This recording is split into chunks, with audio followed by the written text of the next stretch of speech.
অশ্রু আর ভালোবাসায় সহপাঠীরা বিদায় জানানোর দুদিন পর এবার ঢাকার উদ্দেশ্যে রওনা হয়েছে জামিল আহমেদ লিমনের মরদেহ। স্থানীয় সময় শনিবার রাত 8:45টায় জামিলের মরদেহ বহনকারী এমিরেটস এয়ারলাইন্সের বিমানটি অরল্যান্ডো বিমানবন্দর ছাড়ে। দুবাই হয়ে সোমবার সকালে ঢাকায় পৌঁছাবে মরদেহ।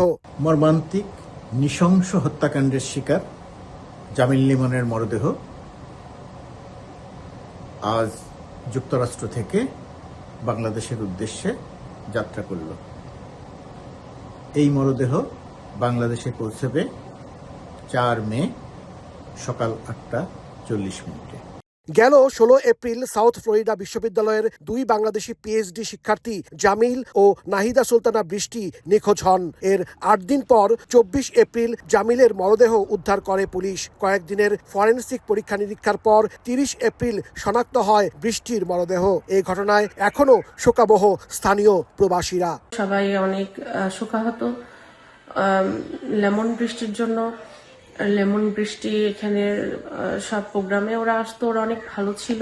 আমরা খুব মর্মাহত। আমরা তাদের জন্য দোয়া করি এরকম ঘটনা যেন আর না ঘটে। 2 শিক্ষার্থী খুনের ঘটনায় অভিযুক্ত জামিলের রুমমেট হিশাম আবু গেরওয়েকে গ্রেফতার করেছে পুলিশ। ফ্লোরিডার ট্যাম্পায় কোনো আন্তর্জাতিক বিমানবন্দর না থাকায় অরল্যান্ডো বিমানবন্দর থেকে রওনা হয়েছে জামিলের মরদেহ। অশ্রু আর ভালোবাসায় এখান থেকে সহপাঠী এবং প্রবাসীরা যেমন জামিলকে বিদায় জানিয়েছেন, তেমনি বাংলাদেশেও জামিলের অপেক্ষায় তার স্বজনরা এখন। হাসানুজ্জামান সাকি, সময় সংবাদ, যুক্তরাষ্ট্র।